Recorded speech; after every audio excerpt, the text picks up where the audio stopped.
the first thing that I remember from like waking up is seeing my father at the end of my bed, and I see this tube coming out of my mouth, and like all I remember, and he looked at me, and all I remember him saying was, "You were in a really bad accident."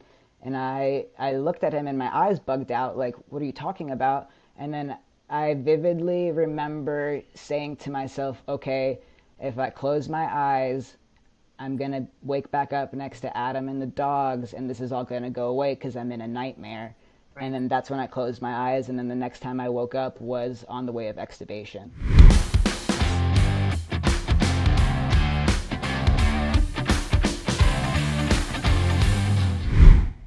Good morning, everyone. This is Tammy Bennett, Oriental Medicine Doctor.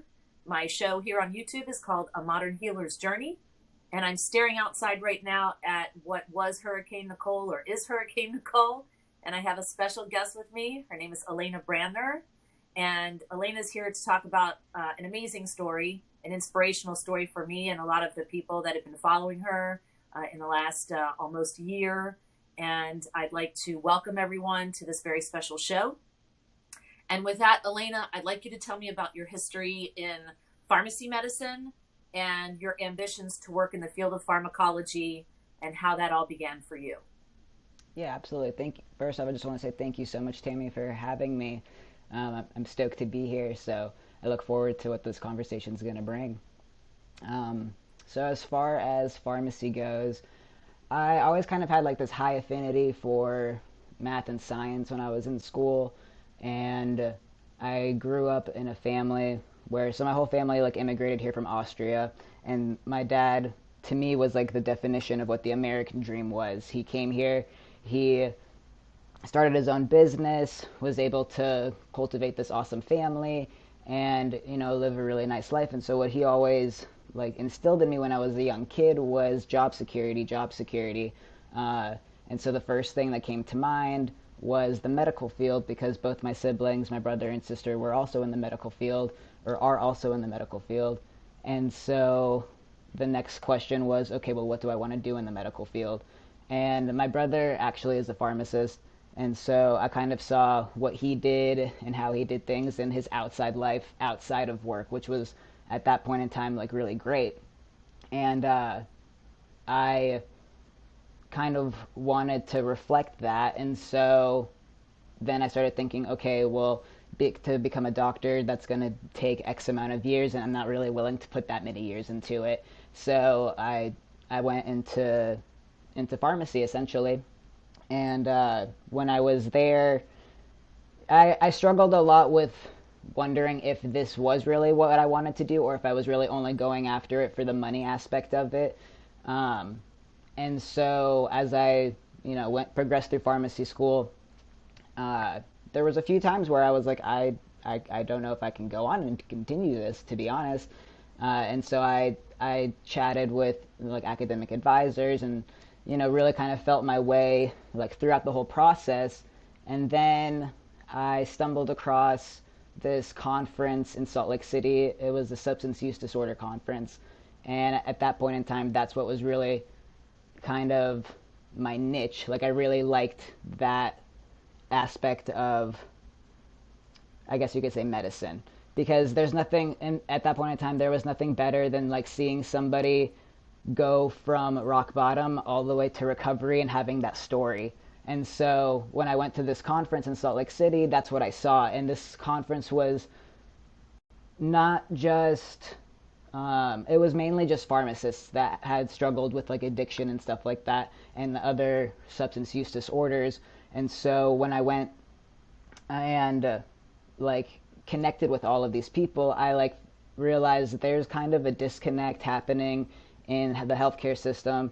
And so my mind started turning, and that disconnect is where, like, so how you have a cardiologist, you have endocrinologists, you have all of these people that all Separate these systems not yeah that communicating.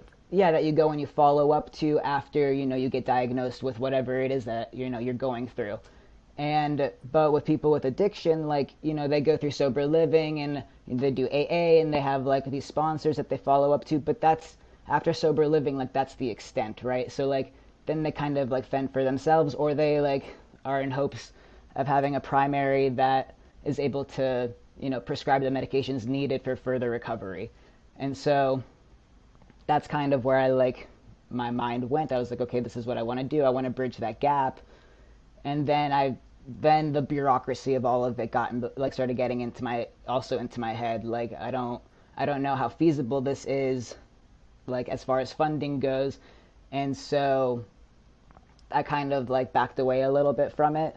And the whole point that I have my flow state recovery page on social media was because that was actually what I was going to name the clinic that I would have pursued into had I continued on going through that route. So that's something that when I, just so the whole audience knows, the reason why we're having this conversation and why this is such an inspirational conversation on several levels.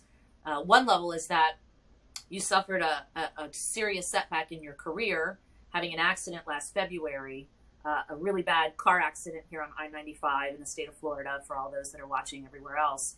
And when I talked with you post-accident, one of the things that we were talking about was the flow state concept, how you're kind of like a throwback. You're in your late 20s, early 20s, mid 20s, somewhere in there. Yeah, mid 20s. And yeah, you have a very old soul. I'm sure you've heard that a gazillion times. And what I mean by that is that you have this outlook about the world that's very positive, very hopeful, very energetic.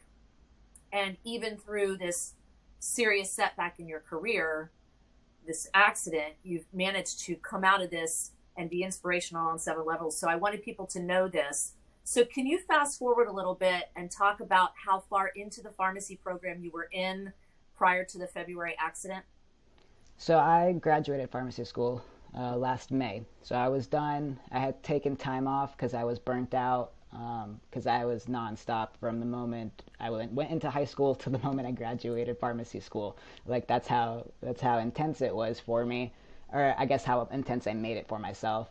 And I finally decided to muster up all the energy to study for boards, and I studied for like four or 5 months and scheduled boards for February. I had taken the Florida law exam February 4th, which thankfully I passed that one because that's the harder one of the two. And then February 11th was my national exam. My life literally flipped upside down February 7th.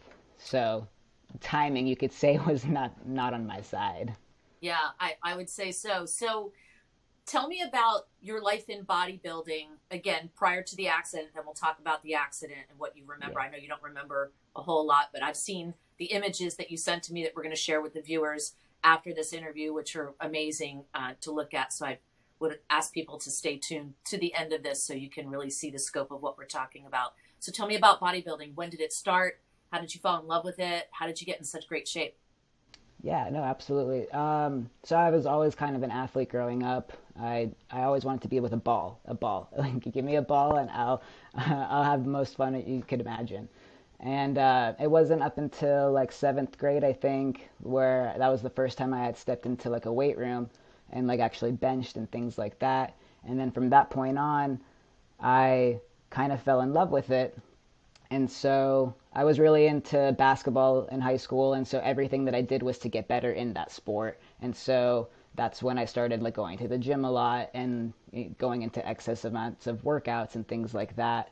And the way that I would do it was I would break up my workouts by body part. So I would do it between 4 to 6 workouts a week, and I would go like Mondays would be my arms, so biceps and triceps. Tuesday would be a leg day, so I would do hamstrings and quads.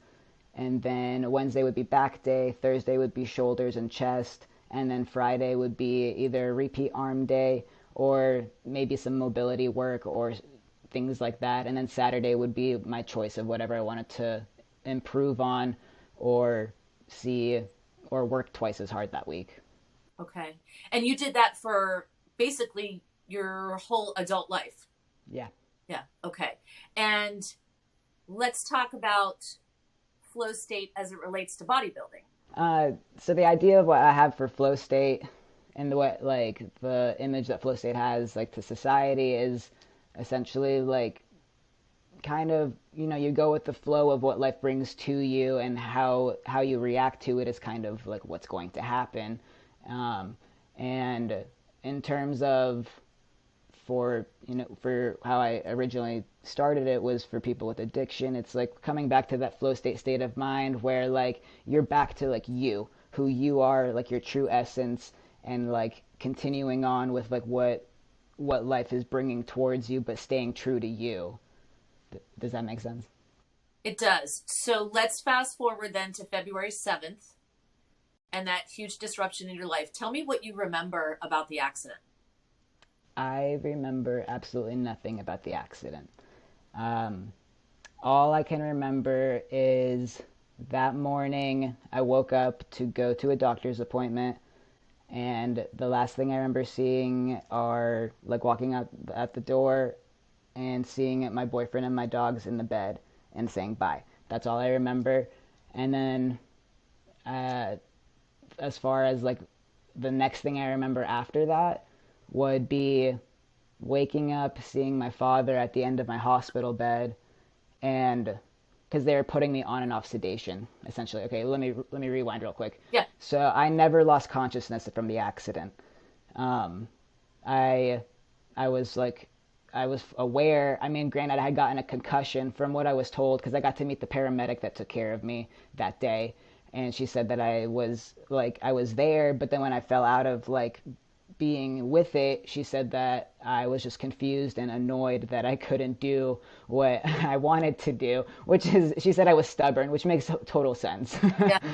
And so so then when I got to the hospital, because I wanted to do what I wanted to do, they like said that I was combative and stuff, and so that's why they ended up medically inducing me. And Okay. so the first thing that I remember from like waking up is seeing my father at the end of my bed, and I see this tube coming out of my mouth, and like all I remember, and he looked at me, and all I remember him saying was, "You were in a really bad accident." And I looked at him and my eyes bugged out, like, "What are you talking about?" And then I vividly remember saying to myself, okay, if I close my eyes, I'm going to wake back up next to Adam and the dogs, and this is all going to go away because I'm in a nightmare. And Right. then that's when I closed my eyes, and then the next time I woke up was on the way of extubation. So when you woke up in the hospital and you saw your dad, did you have emotion at the time, or was it just like that foggy, dreamy kind of, eh, It, it's not really happening? yeah, that's what it was. Okay. That's exactly it. It felt like I was in a dream. Yep. Totally understand that. I remember having a dental procedure as a kid and waking up thinking I was on another planet. So I Yeah, totally understand that. yeah. So tell me about how the hospital was with you when you initially woke up and you were upset, like you were awake. You perceived what happened. You knew you had injuries. What was the first piece of information that they told you about your injuries and your progress and what to expect? So honestly, it took me a long time, well, a long time for the duration of that I was in the hospital for it to really hit what my injuries were. Because again, I don't remember, so I don't know what my body went through. Like I did, because I didn't feel it at that point in time. So that connection of like wondering, okay, this is what my body went through, wasn't there, and it's still not there. You know, like because and I realized this when I came home from rehab, because I was still confused, like I was confused. Sure. And you know when you like hit your toe or something, or like you hit your arm and you're like, oh, like that hurts, or you jam your finger and you're like, this is going to take X amount of time to heal, because you felt it, you know what happened, how it happened, things like that. For me, like that wasn't the case. And I it hit me like 3 weeks in when when a doctor did a test, an Asia test on me. And an Asia test is basically uh, like they prick your skin and like rub like a cotton swab in separate places, different sensory places, and based off of like how it feels at that point in time, they can give you like a grade scale. So I think it goes A, B, C, D, and then A being like absolutely like no function, and B being like there might be some function, C being that there's some motor function, and D being like there's full motor function. Uh, and at that point in time, and I forgot to mention, at that point in time, at that test, they also do motor skills. So she asked me to bring my knee to my chest, and I couldn't. And that's when I was like, oh my God, like, this is like what happened. Um, because I was on so much pain meds and like so doped out that it I honestly very vaguely remember Halifax. Gotcha. And Halifax, just so people know, is a good trauma center in this area, the Central Florida region. So when you had a full awareness, so the accident was in February, was it March when you had a full awareness of the gravity of the situation? Was it that long a period of time or even longer? A Um, couple months or a month? yeah, I think when I went to rehab, Okay. um, but then also I think I don't know, it's hard to say when it really all like hit me and when I had gotten full awareness of it. I think even now it's still like hard for me to grasp like what has Almost like happened. it happened to somebody else. Right, right. I understand that. Uh, so yeah, it's hard to say. I mean, like my sister told me that she had told me so many times like what had happened like in the hospital and things like that, but because of the meds and things like that, like, and on top of, by the grace of God, I only had a concussion as far as head injury That's goes. amazing. Yes, no, it absolutely is. The like all of the time that I spent at the hospital, it was just a big blur. So it's hard for me to recall a lot of the things that happened. So, if I could, some of the images that you shared with me, what I could see of the injuries, you had a fractured neck, Yes.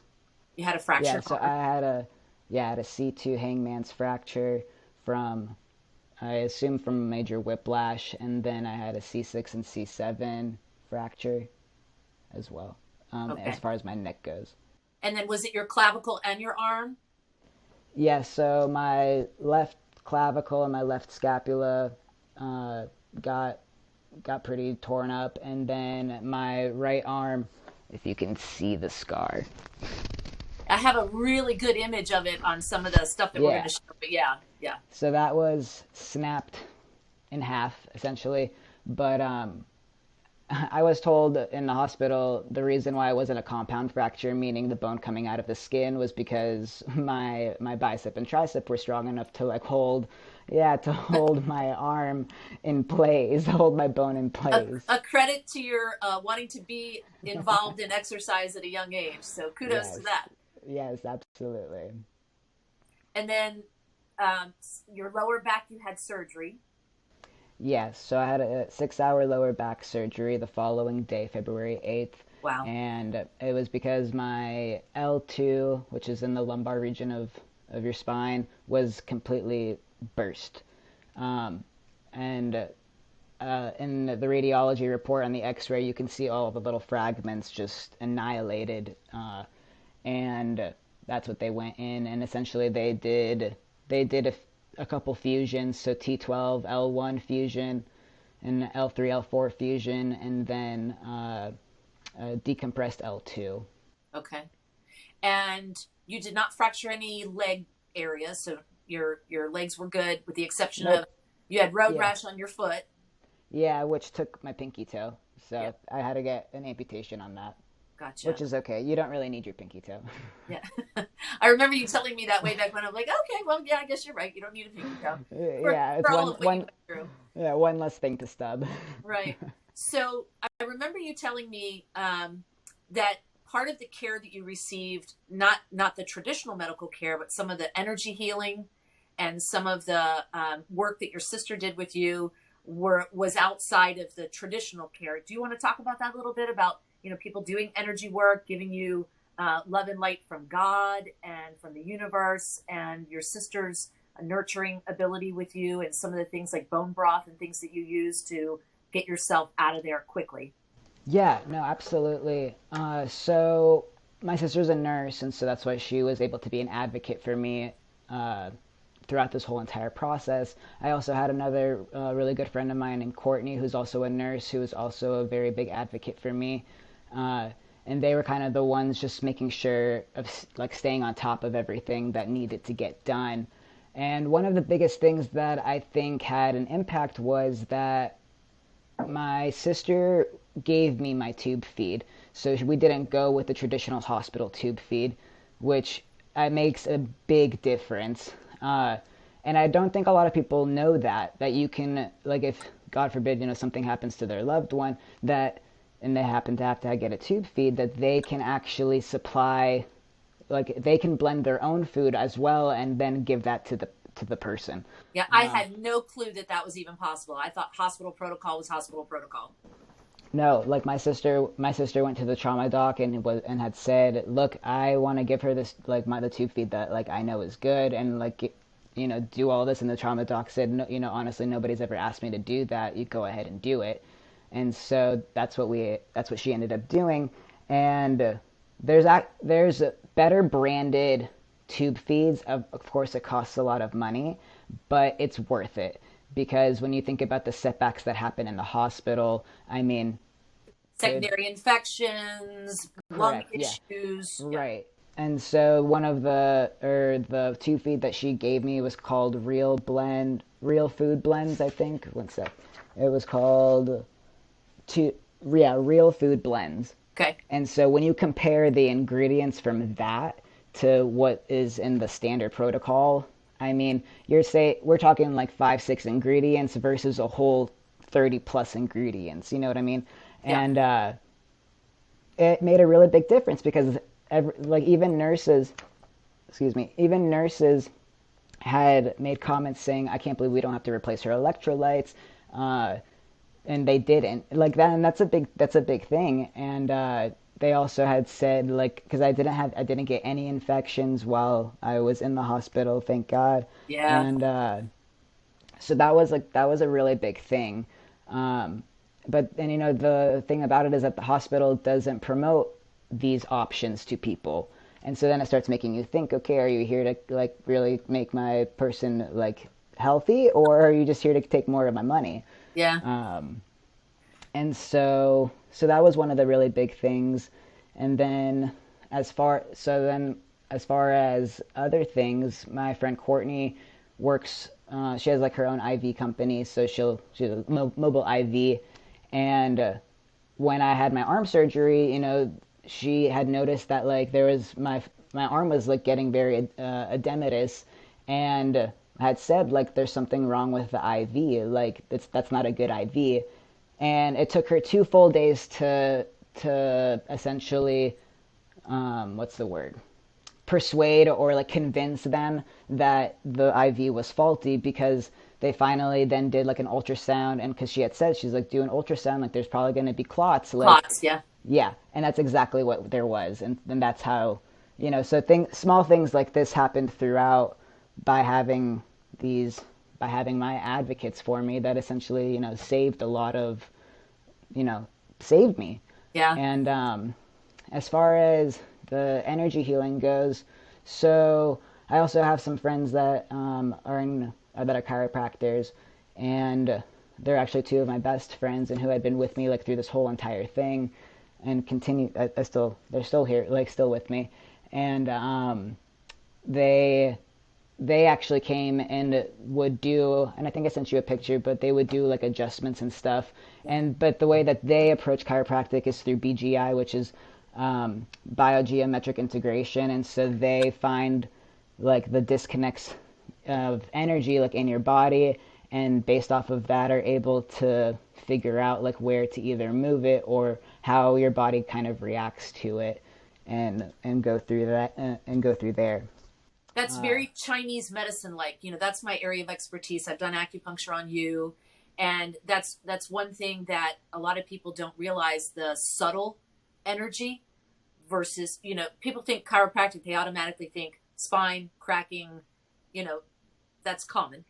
But that subtle energy is super important with someone that suffered a trauma, such as yours, because it's a body, mind, spirit connection, not just the body.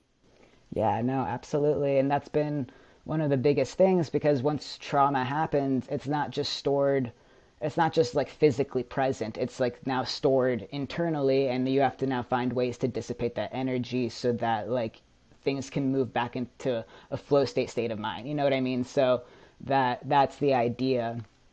Uh, and I mean, there's so many things as far as like the small synchronicities that we see in life that happen, and that goes into a whole world of like how deep down into spirituality can you go, and be aware of all of the things that happen literally like right in front of you. And this whole entire experience has brought so much awareness to all of the tiny things that happen in life that we are just so distracted and don't even notice. So tell me about the first thing that you did, like a routine thing, like brushing your teeth or putting on makeup, or one small thing that you did for the first time and you're like, holy shit, I'm really appreciating this thing.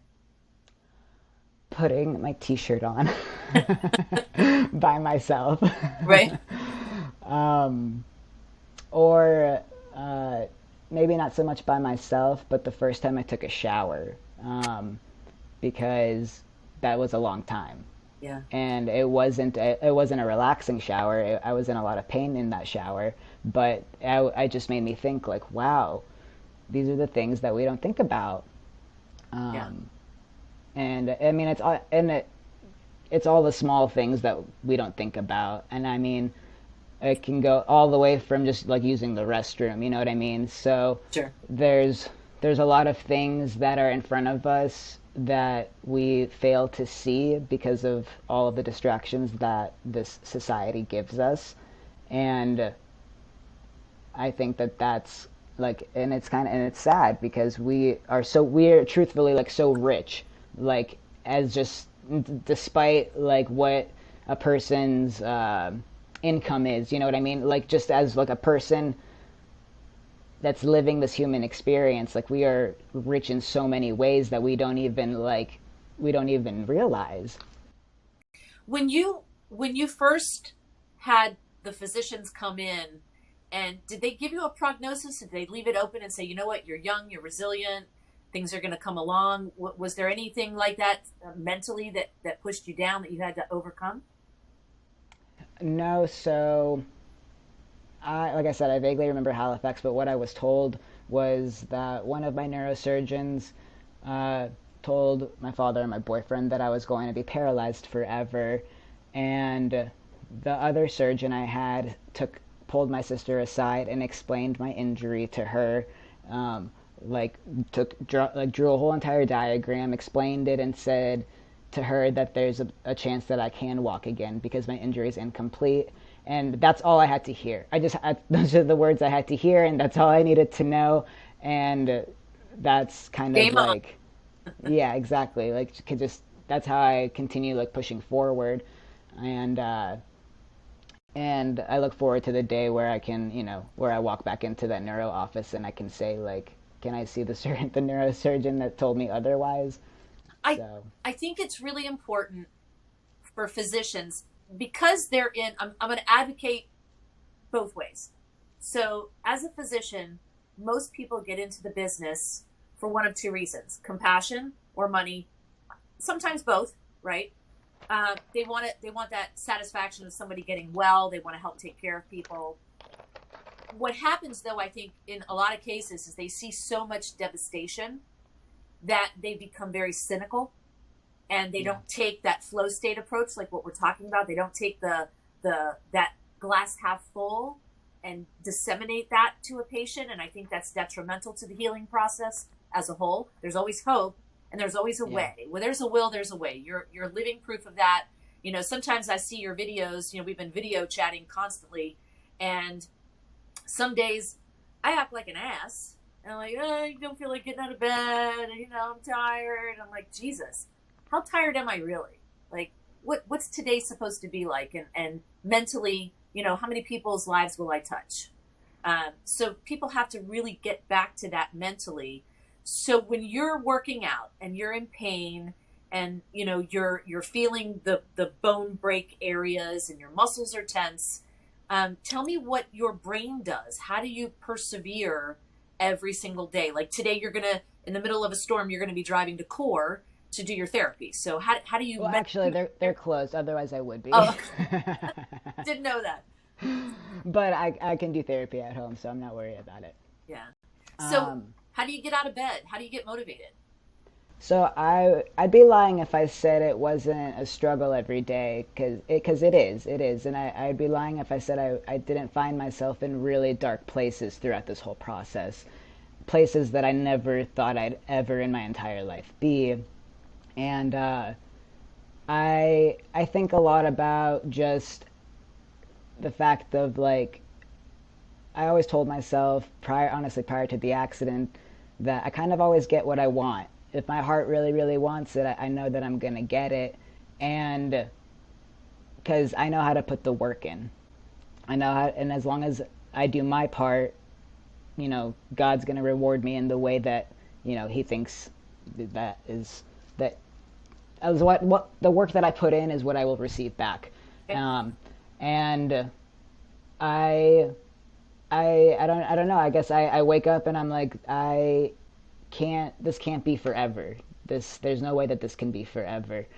God has blessed me in so many ways to be able to like overcome this challenge that like if I don't take full advantage and like go 200% into it, then I don't want to look back and say I wish I did that. I want to be able to like look back and be like I went at it, I did what I could, and here I am living proof of like as long as you say I'm gonna do it, go and do it, and don't say I'm gonna do it and then never do it.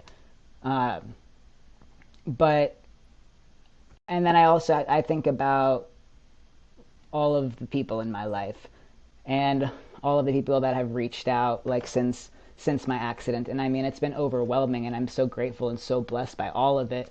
And it's it's not so much just like showing up for myself, because on some days it's really hard to show up for myself, but it's also like showing up for the people in my life so that yeah, they can be inspired, and they can't, essentially they can't really make excuses for the things that they have going on in their lives. And not to say that like, oh, because I was in an accident, there's like this like huge excuse that people can't like be a normal human, you know what I mean? But just something in the back of their minds that says, okay, like if this person can do it, I can do it. And I I feel think that way that about you all the time. Uh, well, but then you get up and you go do what you got to go do, and then over time, like that, then becomes a habit, and it gets easier and easier. And then looking back, you're like, I'm glad that like I took those steps into doing what I wanted to do. And So so I think I find a lot of comfort in that, and knowing what I put in is what I'm gonna get out of it. And I mean, it's all stepping into an unknown, and so when we think about like how we grew up in a society where like we're not told to like embrace the uncomfortable. We're told to be scared of like the unknown. Like don't go under the bed, you don't know what's under there. Like things like that, and that like programs you as a young kid already to be scared of what you don't know.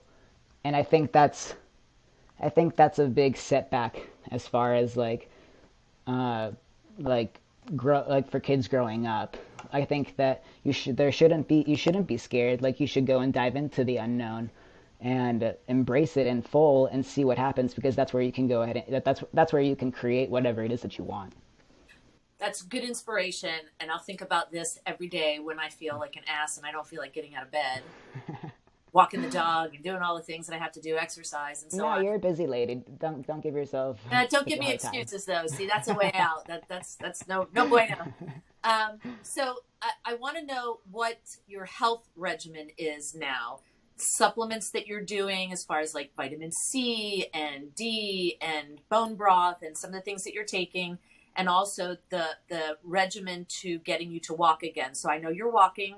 The last video I saw, you were walking with assistance, so either a walker or on bars or at core.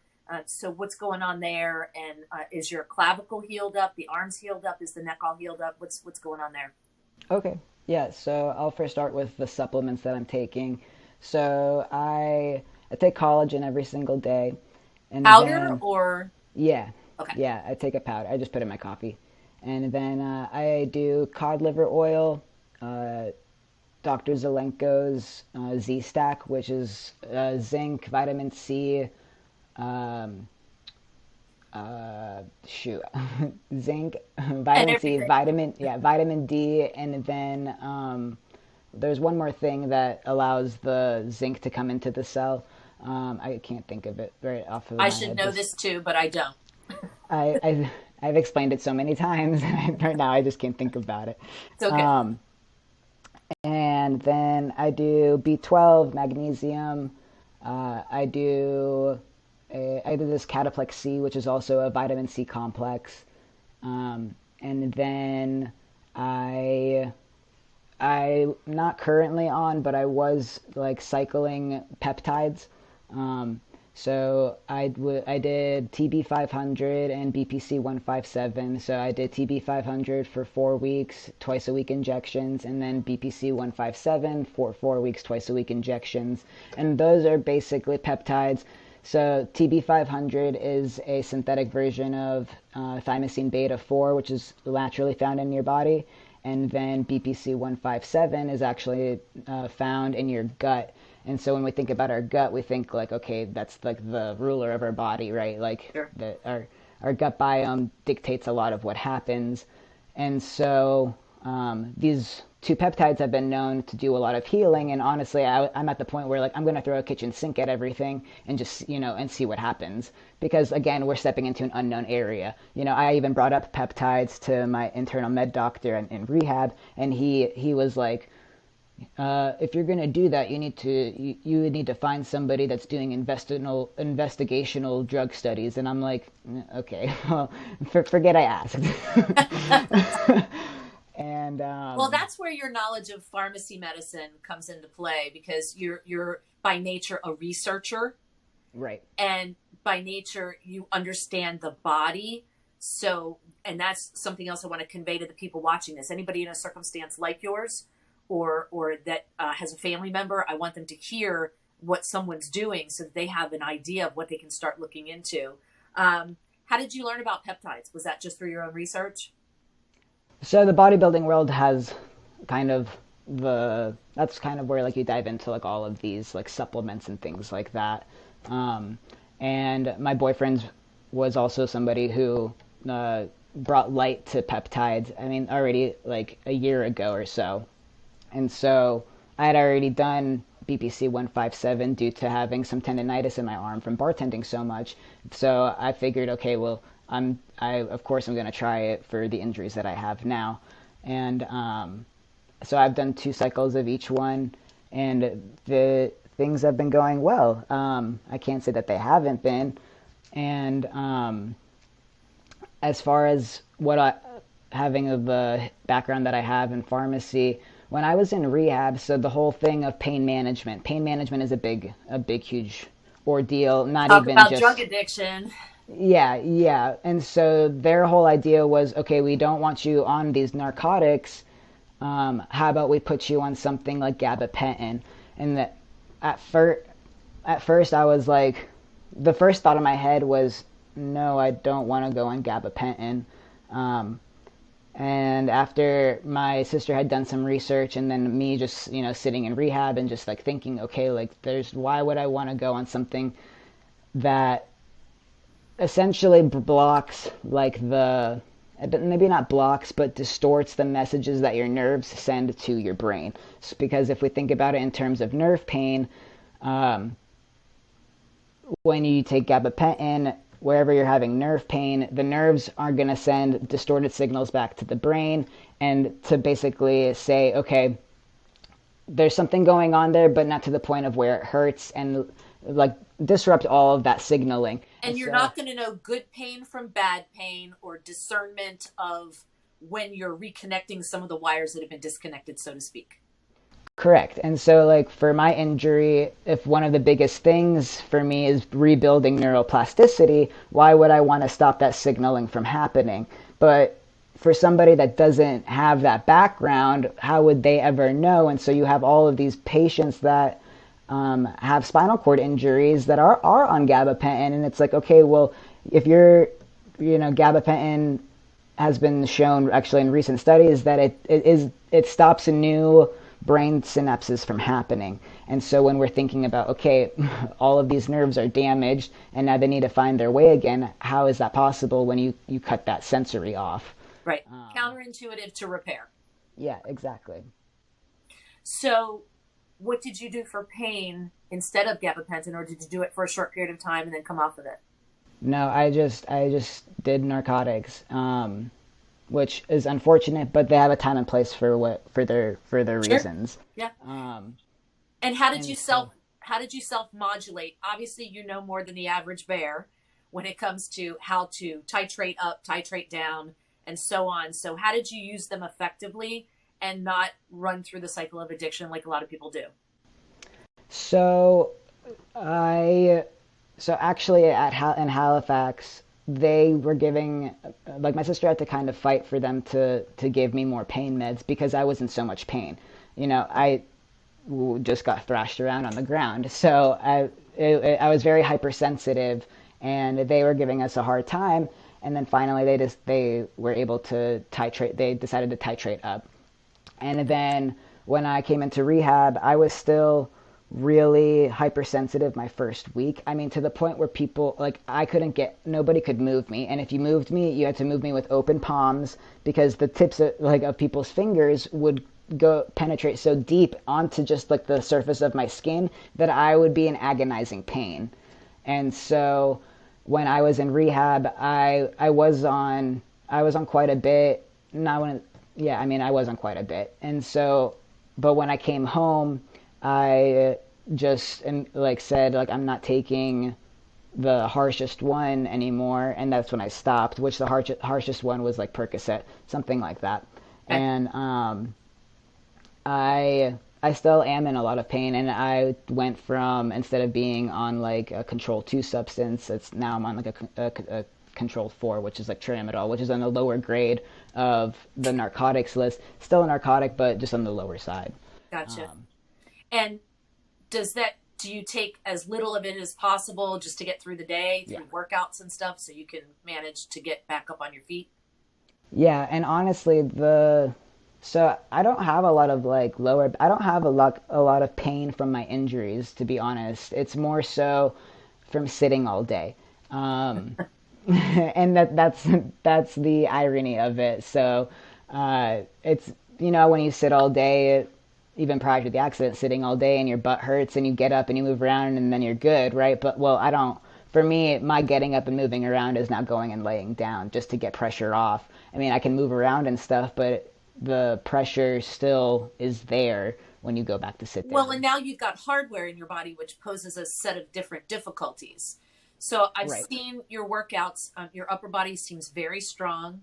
You seem Um, really, really like happy and smiling when you're doing it, which gives me a lot of hope because when I work out, I'm like, "Arr, arr, arr." So I try to figure, look in the mirror, smile. Your lower body workouts, how do they come along, and what are you doing to build muscle in the lower body now? so as far as lower back goes, it's a lot. So a lot of it is also like just trunk stability. So a lot of like essential core movements. I notice your Um, abs are super strong, like yes, really. yes, that's one of the main things that we've been working on at core as well. And so we do back extensions, like adaptive back extensions, and we've done where you basically, like, you lie on like a ball and like you go like Superman's, essentially, where you just kind of like lift your whole entire chest up from the ground while you're laying on your stomach. And then we there's like so many things that like you use your legs for that you don't realize. And I am slowly starting to get the activation in my glutes to be able to like stabilize more. So things are in the beginning, there was nothing. Like it was really, I mean, I tried, but it was very difficult to do like a back extension. And not to say that it's anything amazing now, but it's better than what it was. So I call that Considering, baby giraffe syndrome. When they're first born, they're yes, super wobbly and stuff. You've gained a lot of stability from what I've seen in the last at least couple of weeks. Um, yeah. so speak to that for me. They use a device to basically lock down your hips, right? Or your Oh, waist. so yeah, so I got leg braces fitted for me, and those leg braces, they're called RGOs, and basically they go, um, they when you move forward and you shift the weight onto the right leg, the left leg, gets has a facilitated swing forward. Because when we think about our bodies are on a natural pendulum, and so when we're walking, we're naturally weight shifting back and forth, not even realizing it, but if you were to stand, so like split stance, so say you had your right leg in the front and your left leg in the back, and you put all of your weight onto your right foot, your left leg is going to start naturally coming forward without you even doing anything. And so that's what these braces essentially are. Actually, I have them right here. Oh yeah, let me see them. And is that what gives you the glute activation? No, so the glute activation is coming from me. Okay. Oh wow. Oh, so the brace fits your pelvic region and down the leg. Yes. Okay, got it. So Awesome.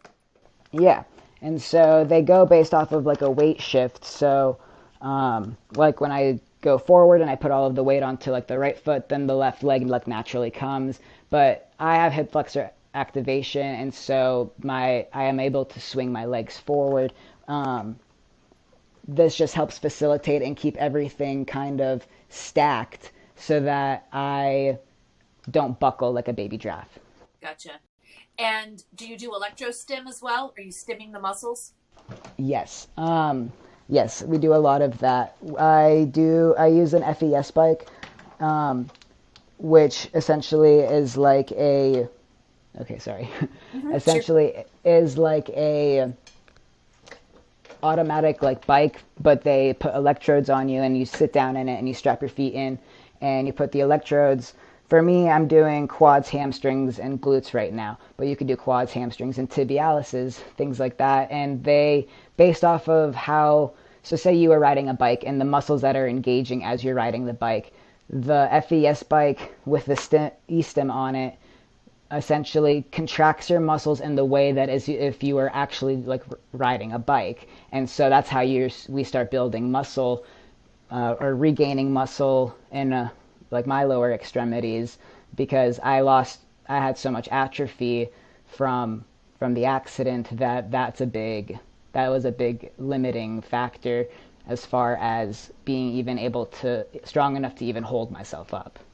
Tell me about the next 3 months for you. What's on your plans as far as your rehab? Do you ramp up? Do you ramp down? And what are you doing with your pharmacy situation? Are you going to start working in that area? Going to take a break? You're going to write a book? Are you going to start a podcast? What are your ambitions over the next couple months into next year? Yeah, so as far as rehab goes, I plan on just doing much more stuff in the braces. A big thing for me is also the whole like being seated and the pain in my glute. So I've been trying to figure out like how to manage that the best that I can, or figuring out whether it's like tight hamstrings, tight QLs. So really encompassing all of that to try to alleviate the pain so that I can continue with going and taking boards and things like that, because that's right now what's the big, like it gets to a point where I can't think, and so I need to manage that prior to sitting down and studying, because I can sit down and study, but it'll only be for 20 minutes because then my butt's hurting. Gotcha. And as far as for rehab goes, in the next 3 months, a recent study came out showing that high intensity gait training has actually been really beneficial. And so we started incorporating that once a week. So an hour of locomotor training, which is just me, suspended in a harness, over a treadmill and with 3 trainers working with me, walking and moving my legs, or helping me move my legs and helping me, I shouldn't say move them, but essentially locking them out. Yeah, And so firing all the information at the same time. correct. Yeah.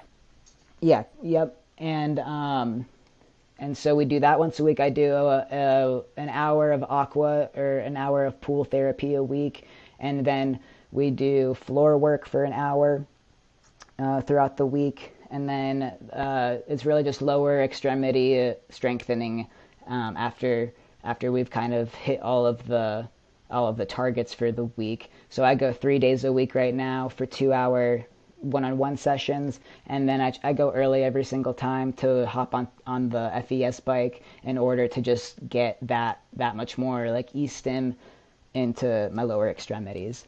Okay.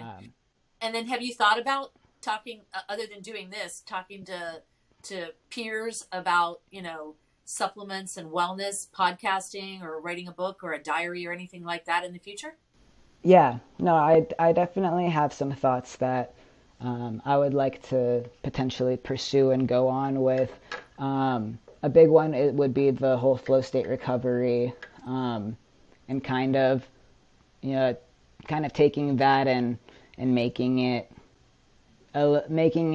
for what I think it should be, and kind of expressing like my whole story and kind of showing that it is possible to come back to a flow state of mind, and kind of just see what happens. It would be cool to write a book, to say I'll have time. I do have time. It's just a matter of whether or not I'll do that. Sure. But eventually, something along the lines of that will come around. Well, I really appreciate you coming on the show and being so honest and open. I can't wait to see you again. It's been a little while since we've seen each other face to face. I know it's been a very long time, but Yeah. I really appreciate you having me on your show. Thank you so much. Absolutely. Namaste, my friend. Yes, namaste.